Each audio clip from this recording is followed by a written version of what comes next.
नमस्कार, बहुत बहुत स्वागत है आप सभी का सुबह 9 बजे की खबरों के साथ। मैं हूं प्रीति। शुरुआत करेंगे हेडलाइंस के साथ। रेल मंत्री सुरेश प्रभु आज पेश करेंगे अपना पहला रेल बजट। नई और सुपरफास्ट ट्रेनों के ऐलान की उम्मीद। रेलवे की बिगड़ती माली हालत के बीच सुरक्षा, गुणवत्ता और सफाई पर रेल बजट में हो सकता है जोर। ब्रिक्स बैंकों को कैबिनेट की मंजूरी। बुनियादी विकास के लिए आईएमएफ और एडीबी पर घटेगी निर्भरता। 15,000 मेगावाट सौर बिजली परियोजनाएं जुड़ेंगी राष्ट्रीय ग्रिड से। स्वाइन फ्लू से बुधवार को 51 लोगों की मौत। अब तक 16,000 से ज्यादा मरीज। सरकार का दावा, स्थिति नियंत्रण में, दवाओं की कमी नहीं। अफगानिस्तान में आया 30 साल में सबसे बड़ा हिमस्खलन। 125 से ज्यादा की मौत, कई लापता।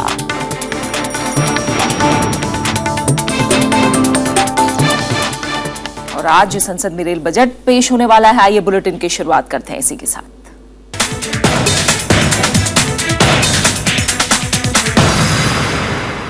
आज लोगों की नजरें रेल बजट पर टिकी हैं। रेल मंत्री सुरेश प्रभु आज लोकसभा में 12 बजे रेल बजट पेश करेंगे। नरेंद्र मोदी की अगुवाई में बनी एनडीए सरकार का यह दूसरा रेल बजट है, जबकि सुरेश प्रभु पहली बार रेल बजट पेश करेंगे। लोगों को कई नई ट्रेनों की सौगात मिल सकती है। सुरेश प्रभु के सामने सबसे बड़ी चुनौती है रेलवे की माली हालत में सुधार लाने के साथ साथ गुणवत्तापूर्ण रेल सेवा मुहैया कराना। बजट में नई सरकार के मेक इन इंडिया पहल से जुड़े प्रस्ताव को शामिल किए जाने की संभावना है। बजट में किराए भाड़े पर लोगों की नजर होगी। लोगों की नजर इस पर भी होगी कि रेल मंत्री सेवाओं में सुधार, सुरक्षा और साफ सफाई के लिए क्या पहल करने वाले हैं। कल रेल बजट को अंतिम रूप देते हुए रेल मंत्री सुरेश प्रभु ने कहा था कि सरकार जन आकांक्षाओं को पूरा करने के लिए हर मुमकिन बेहतर कोशिश कर रही है। सुरेश प्रभु के सामने अपने बजट में रेलवे के आमदनी और भारी आवश्यकताओं के बीच संतुलन साधने की एक बड़ी चुनौती होगी। आम यात्रियों के अलावा रेल कर्मियों की निगाहें भी रेल बजट पर टिकी हैं। रेलवे कर्मचारी रेल बजट से अपने लिए बुनियादी सुविधाओं की उम्मीद कर रहे हैं।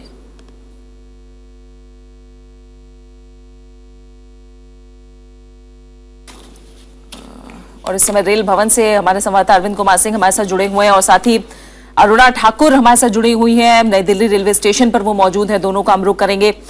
अरविंद जी, हम जानते हैं कि सरप्लस कम है और पहले से ही अगर देखा जाए 5 लाख करोड़ की परियोजनाएं रेलवे के पास पहले से मौजूद हैं। ऐसे में क्या कुछ गुंजाइश सुरेश प्रभु के सामने बचती है रेलवे की हालत को भी सुधारने की और जन आकांक्षाओं को पूरा करने के लिए?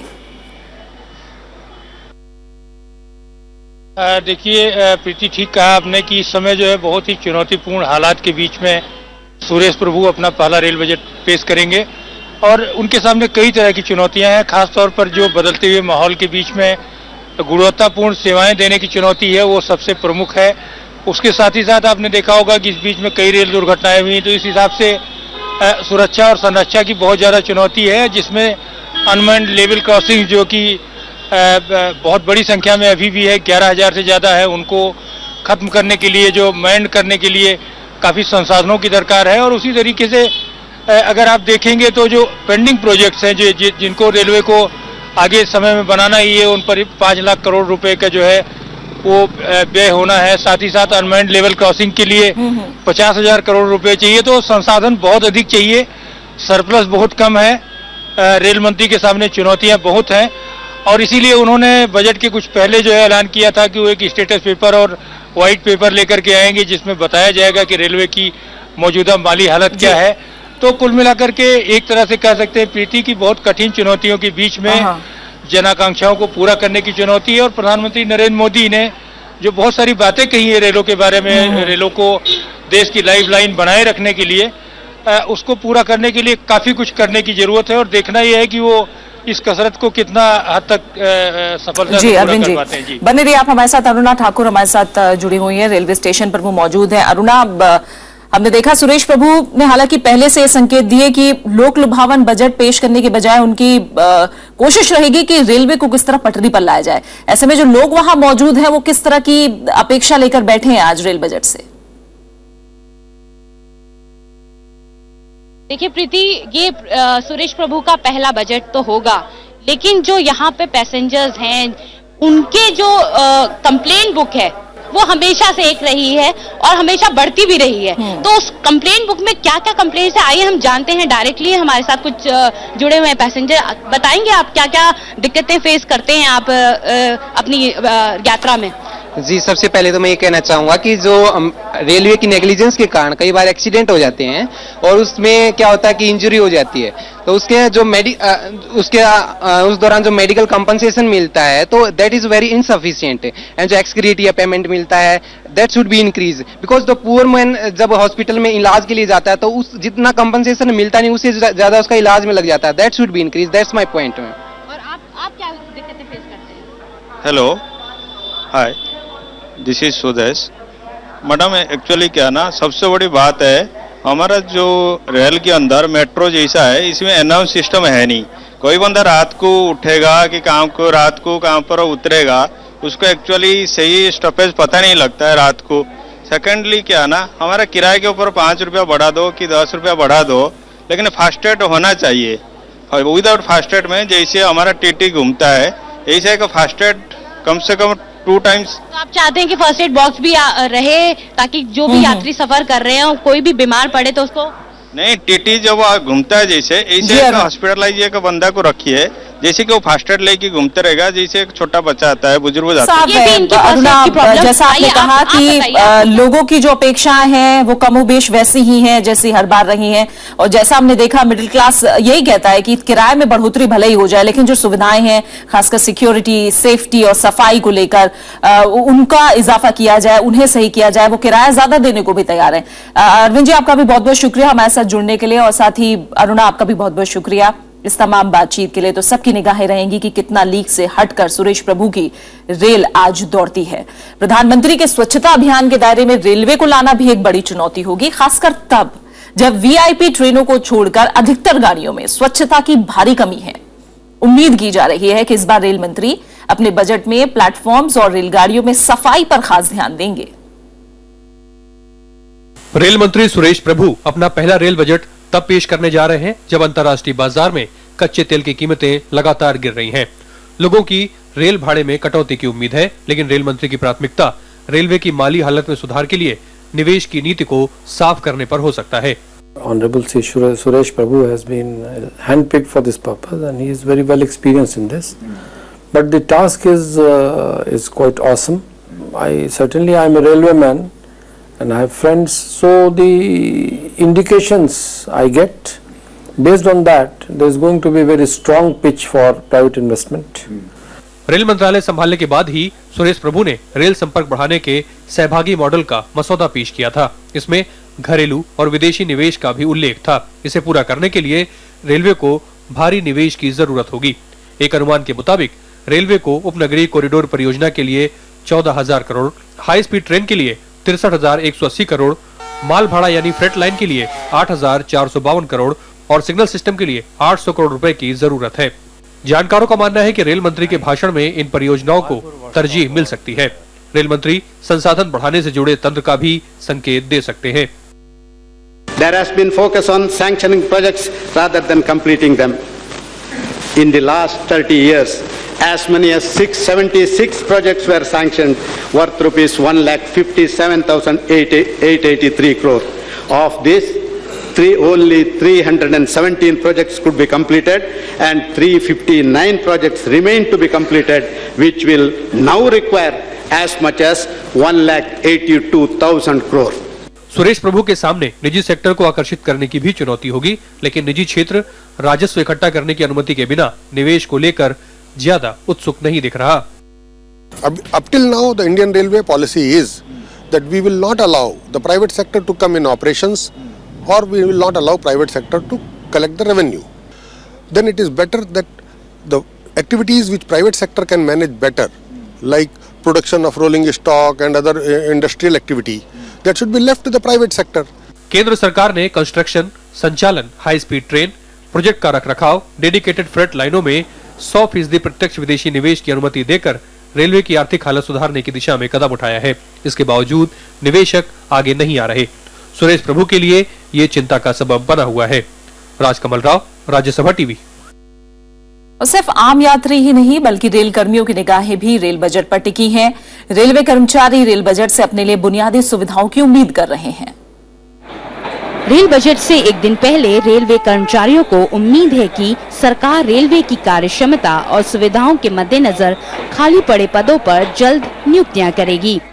2,70,000 वैकेंसी है आज भारतीय रेल में। वो 2,70,000 में 1.5 लाख वैकेंसी सेफ्टी कैटेगरी में है। ये वैकेंसीज भरने में हमारा प्रशासन विफल हो गई। रेलवे की महिला कर्मचारी भी कई बुनियादी सुविधाओं से वंचित है। शौचालयों की साफ सफाई से लेकर काम करने की जगह पर कैंटीन ना होने से भी उन्हें दिक्कतों का सामना करना पड़ता है। यहाँ पे ना जो है एम्प्लॉयज के लिए कोई कैंटीन नहीं है पर्टिकुलरली, जो कि रेलवे की तरफ से होनी चाहिए कैंटीन। इसके अलावा कर्मचारियों को अपनी परिजनों की स्वास्थ्य सुविधाओं मिलने की भी उम्मीद है। सरकार ने पिछले रेल बजट में स्वास्थ्य सुविधा देने का वादा किया था। इसके अलावा रेलकर्मी नौकरियों में अपने बच्चों के लिए आरक्षण की मांग भी लंबे समय से करते रहे हैं। माता पिता को फ्री मेडिकल ट्रीटमेंट देने के लिए ये कमिटमेंट किया, पार्लियामेंट में बजट स्पीच में दिए, लेकिन आज तक अमल नहीं किया। रेलवे की सुविधाओं में सुधार के लिए कर्मचारियों की स्थिति में सुधार बेहद जरूरी है। अब देखना दिलचस्प होगा कि गुरुवार को पेश होने वाले रेल बजट में सरकार क्या इन मांगों को पूरी करेगी। स्मृति रस्तोगी के साथ अरुणा ठाकुर, राज्यसभा टीवी।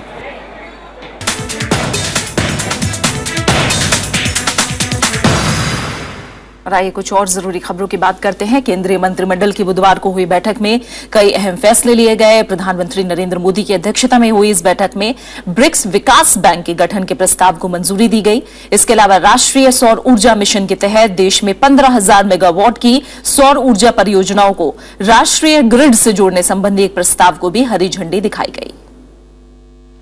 केंद्रीय मंत्रिमंडल की बैठक में ब्रिक्स बैंक के गठन को लेकर चीन, रूस, दक्षिण अफ्रीका, ब्राजील और भारत के बीच किए गए समझौते को कैबिनेट ने मंजूरी दे दी। इसके साथ ही ब्रिक्स विकास बैंक और ब्रिक्स आकस्मिक रिजर्व व्यवस्था यानी CRA की स्थापना का रास्ता साफ हो गया है।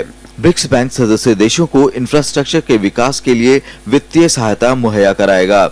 इसके बाद भारत के लिए ढांचागत सुविधाओं का विकास करना आसान होगा और उसकी विश्व बैंक और एशियाई विकास बैंक जैसी वित्तीय संस्थानों के ऊपर निर्भरता कम हो जाएगी। कैबिनेट ने सौर ऊर्जा परियोजना को लेकर भी फैसला किया है। इसके तहत देश में 15,000 मेगावाट की सौर ऊर्जा परियोजनाओं को राष्ट्रीय ग्रिड से जोड़ा जाएगा, जिसका कामकाज NTPC की सब्सिडियरी NTPC विद्युत व्यापार निगम देखेगी। इसे 3 चरण में पूरा किया जाएगा। इसमें सरकारी के साथ निजी क्षेत्र की कंपनियां भी हिस्सा ले सकेंगी। इसके अलावा सरकार ने आयकर विभाग की अथॉरिटी फॉर एडवांस रूलिंग की 2 बेंच बनाने को भी मंजूरी दे दी। विशाल दहिया, राज्यसभा टीवी। स्वास्थ्य मंत्री JP नड्डा ने कहा है कि स्वाइन फ्लू से घबराने की जरूरत नहीं है। राज्यसभा में दिए गए बयान में उन्होंने लोगों को इस बीमारी से बचने के लिए एहतियात बरतने की सलाह दी है। साथ ही ये भी कहा कि सामान्य फ्लू की हालत में स्वाइन फ्लू की दवाइयों से लोगों को बचना चाहिए। इस बीच बुधवार को 51 और लोगों की मौत हो गई। इसके साथ ही देश में इस बीमारी से मरने वालों की तादाद अब बढ़कर 926 हो गई है। वहीं पीड़ित लोगों की संख्या 16,000 को पार कर गई है।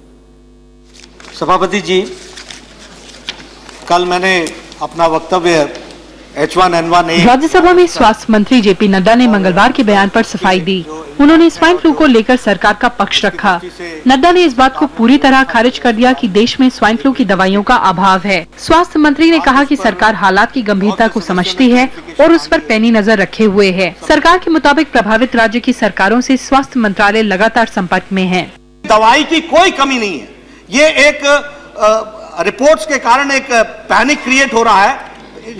इसमें कोई कमी कहीं नहीं है दवाई की, और मैं एश्योर करता हूं हाउस को और स्टेट्स को मैंने एश्योर किया है कि यू गिव मी इंफॉर्मेशन, आप बोलेंगे हम तुरंत आपको दवाई पहुंचाएंगे। हालांकि इस मसले पर पार्टी लाइन को दरकिनार कर सांसदों ने इस खतरनाक बीमारी पर चिंता जाहिर की। इनमें सरकार की तैयारियों से लेकर जांच में होने वाली दिक्कतों को गिनाया गया। स्वाइन फ्लू का मरीज कब और कहां डायग्नोज हुआ और सच्चाई की जो संख्या है एक बार बताने की कृपा करेंगे सदन को। 100 रुपए का मास्क आता है, उसकी इतनी कालाबाजारी है बाजार में कि कम से कम 300 रुपए पे वो मास्क इस समय अवेलेबल है। कि हमारे मुंबई में और महाराष्ट्र में भी 11 करोड़ की आबादी है। मुंबई की आबादी लगभग 1.5 करोड़ है, लेकिन ये टेस्टिंग की फैसिलिटी बहुत कम अस्पताल में है। लेकिन स्वास्थ्य मंत्री ने सांसदों की इस बात को खारिज कर दिया कि स्वाइन फ्लू की जांच के लिए ज्यादा पैसे चार्ज किए जा रहे हैं। उन्होंने कहा कि देश के अलग अलग हिस्सों में कई जांच केंद्र खोले गए हैं जहां H1N1 की मुफ्त जांच की सुविधा है। जो हमारी कैपेसिटी है उस कैपेसिटी में निःशुल्क हम सेवा दे रहे हैं और लोगों को रिपोर्ट्स हम दे रहे हैं, लेकिन किसी को टेस्ट के कारण हमने दवाई नहीं दी हो और उसको सिम्टोमेटिक ट्रीटमेंट न हुआ, ऐसा केस नहीं आया। स्वाइन फ्लू से इस साल 22 फरवरी तक 841 लोगों की मौत हो चुकी है, जबकि पीड़ितों की तादाद बढ़कर 14,673 तक पहुंच गई है। 2009 और 2010 के बाद इस बार स्वाइन फ्लू सबसे विकराल रूप में सामने आया है। मंत्रालय का दावा है कि फिलहाल इस बीमारी की रोकथाम के लिए सरकार पूरी तरह चाक चौबंद है। कृति मिश्रा, राज्यसभा टीवी। 28 फरवरी को पेश होने वाले आम बजट में सरकार का जोर महत्वपूर्ण कर सुधार कार्यक्रमों पर हो सकता है। इसमें वस्तु और सेवा कर यानी जीएसटी पर सरकार की नीति का ऐलान हो सकता है। माना जा रहा है कि वित्त मंत्री बजट में टैक्स दरों में कुछ बदलाव कर सकते हैं।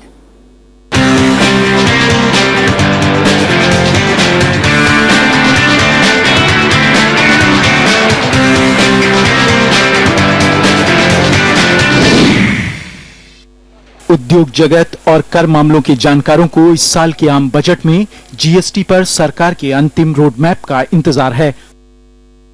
What would be most important in the budget according to me? The most important thing is he should announce a roadmap, which he has been over a period of time saying we'll probably do it in this much time frame and this much time frame. I think he needs to put a seal on it.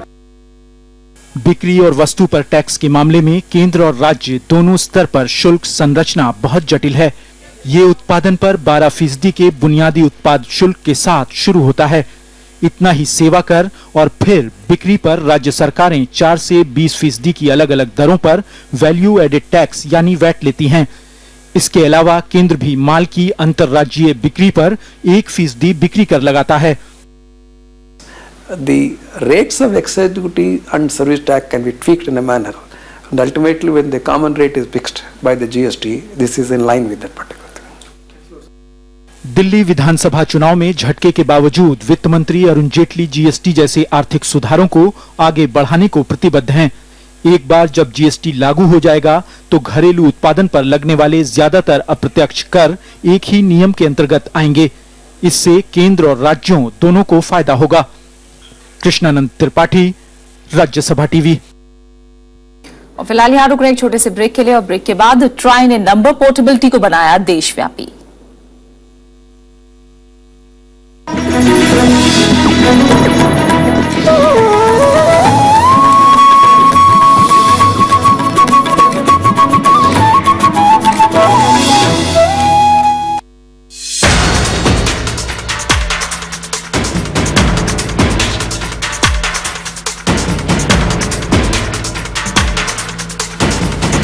आम budget 2015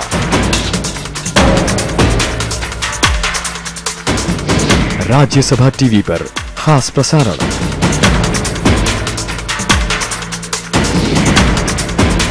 वित्त मंत्री का भाषण, जानकारों का विश्लेषण,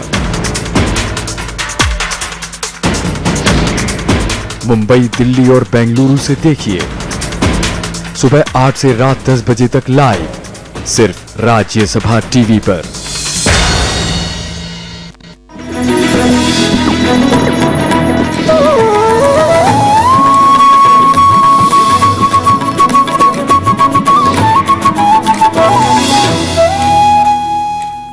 जम्मू कश्मीर में BJP और पीडीपी की सरकार बनने वाली है। दोनों पार्टियों के बीच गठबंधन को लेकर सहमति बन गई है और न्यूनतम साझा कार्यक्रम का ऐलान होना बाकी है। इससे पहले राज्यसभा में सरकार ने कहा कि जम्मू कश्मीर से धारा 370 नहीं हटाई जाएगी। केंद्रीय गृह राज्य मंत्री हरिभाई पार्थिभाई चौधरी ने सदन को बताया कि जम्मू कश्मीर के भारत में विलय से जुड़े समझौते को बरकरार रखा जाएगा। सरकार ने कहा कि कश्मीरी पंडितों की घाटी में वापसी के लिए राज्य सरकार से बीते 1 साल में कई दौर की बातचीत हुई है। पिछले साल अप्रैल में राज्य सरकार ने केंद्र से इसके लिए 5,820 करोड़ रुपए की मांग की थी। इसके तहत विस्थापित कश्मीरियों को नौकरी और आवास मुहैया कराया जाना है। एनडीए सरकार ने कश्मीरी पंडितों की घाटी में वापसी को चुनाव प्रचार से लेकर राष्ट्रपति के अभिभाषण तक में प्रमुखता से शामिल किया है।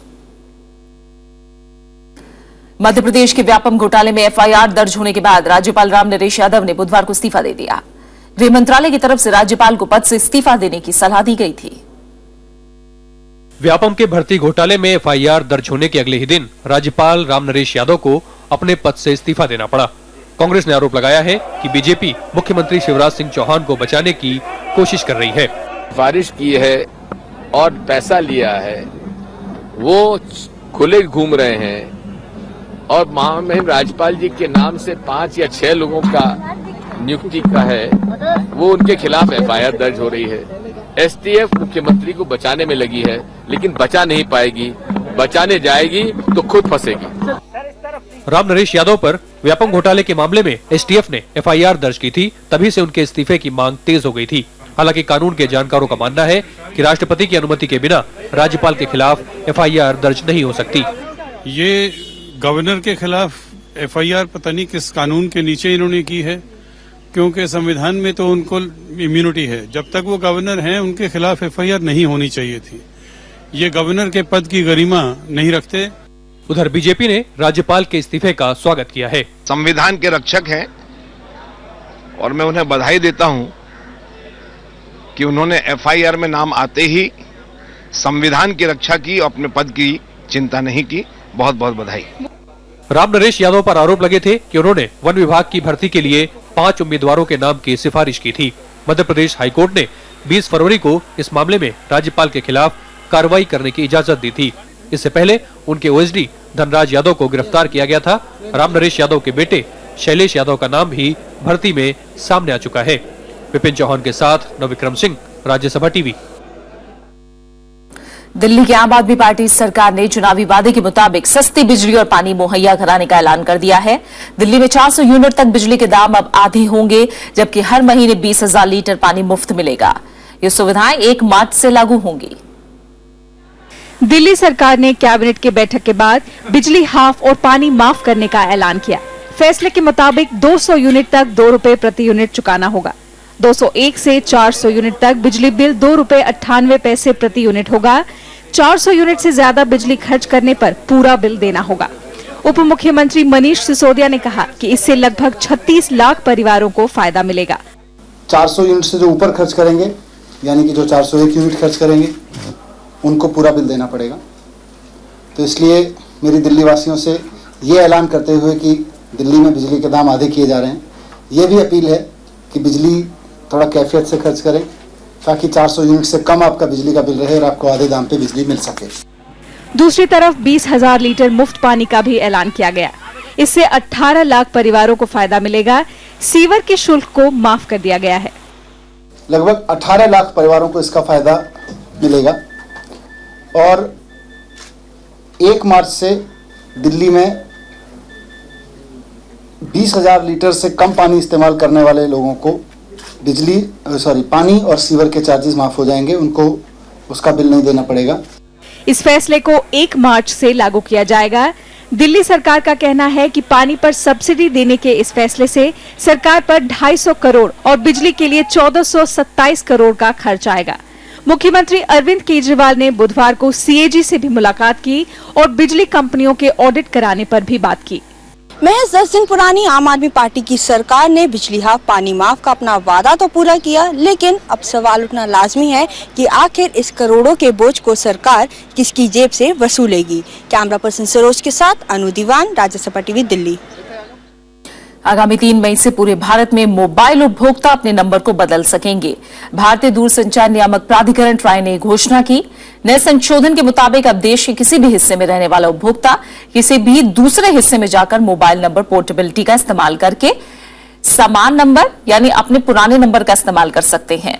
अब तक ये सुविधा एक सर्कल के अंदर ही दी जा रही थी। अफगानिस्तान के उत्तर पूर्वी पंजशीर घाटी में भारी हिमस्खलन हुआ है। इसकी चपेट में आकर 125 से ज्यादा लोगों की जान चली गई। पिछले 2 दिनों से जारी बर्फबारी के बाद बुधवार सुबह यह हिमस्खलन हुआ। इस हादसे में सैकड़ों घरों को नुकसान पहुंचा है, साथ ही कई स्कूलों और मस्जिदों को भी नुकसान हुआ है। राहत और बचाव कार्य आज सुबह दोबारा शुरू किया गया। अभी ज्यादा नुकसान वाले इलाकों में बचाव कर्मी नहीं पहुंच पाए हैं। इस इलाके में हल्की ठंड हमेशा ही बनी रहती है, लेकिन इस कदर बर्फबारी ने पिछले 30 साल का रिकॉर्ड तोड़ दिया है। यूक्रेन और रूस के बीच मिन्स्क समझौते का असर अब धीरे धीरे दिखाई देने लगा है, लेकिन दोनों पक्षों के बीच नए आर्थिक संघर्ष ने जन्म ले लिया है। रूस ने वित्त की अदायगी नहीं होने पर यूक्रेन और यूरोप को दी जाने वाली गैस सप्लाई को रोकने की चेतावनी दी है। रूस के इस कदम से यूरोपीय देशों में भी मतभेद पैदा हो गए हैं। यूक्रेन में सेना और अलगाववादियों के बीच गोलीबारी में कुछ कमी आई है। दोनों देशों के बीच अब आर्थिक संघर्ष की एक नई कहानी लिखी जा रही है। रूस ने पेमेंट की अदायगी नहीं होने पर यूक्रेन समेत यूरोपीय देशों की गैस सप्लाई रोकने की चेतावनी दी है। रूस के इस कदम को खुद पर लगे आर्थिक प्रतिबंधों का बदला करार दिया जा रहा है। И будет это делать. Предоплаты, которая произведена украинской стороной, осталась на поставку газа на четверть суток. Если предоплаты не будет, «Газпром» в соответствии с этим контрактом и дополнением к нему. इस बीच यूरोपीय यूनियन ने गैस विवाद को बातचीत के जरिए हल करने की बात कही है। And we, of course, are trying to make sure that we will keep the winter package intact, and we are trying to convene trilateral meeting between Ukrainian and Russian energy ministers and me and the Commission very, very soon, and we are looking for the possible date. रूस के इस कदम से यूरोपीय देशों में भी मतभेद पैदा हो गए हैं। यूक्रेन में जारी संघर्ष को लेकर यूरोपीय देश अब एक मत नजर नहीं आ रहे हैं। जर्मनी जहां मिन्स्क समझौते को हर हाल में लागू करवाना चाहता है, वहीं ब्रिटेन ने घोषणा की है कि वो यूक्रेन में सैन्य प्रशिक्षण के लिए अपने सैनिक भेजेगा। Bureau report, Rajya Sabha TV. स्वतंत्रता संग्राम सेनानी विनायक दामोदर सावरकर की आज पुण्यतिथि है। 28 मई 1883 को महाराष्ट्र के नासिक जिले में उनका जन्म हुआ था। प्रखर राष्ट्रवादी नेता वीर सावरकर ने 1904 में अभिनव भारत नाम से क्रांतिकारी संगठन की स्थापना की। उन्होंने 1857 के पहले स्वतंत्रता आंदोलन का इतिहास लिखा। आजादी के आंदोलन में हिस्सा लेने के कारण उन्हें कई बार जेल जाना पड़ा। उन्हें 2 बार आजीवन कारावास की सजा सुनाई गई। साथ ही काला पानी की सजा पर सेल्युलर जेल भी भेजा गया। वो हिंदुत्व की राजनीतिक विचारधारा के समर्थक थे। 1937 में उन्हें अखिल भारतीय हिंदू महासभा का अध्यक्ष चुना गया। 26 फरवरी 1966 को बंबई में उनका निधन हो गया।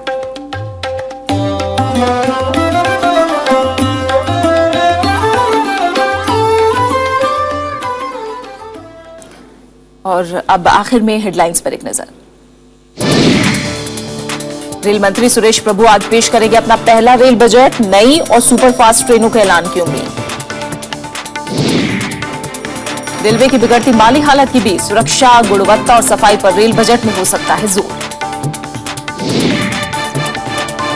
ब्रिक्स विकास बैंक को कैबिनेट की मंजूरी। बुनियादी विकास के लिए IMF और ADB पर घटेगी निर्भरता। 15,000 मेगावाट सौर बिजली परियोजनाएं जुड़ेंगी राष्ट्रीय ग्रिड से।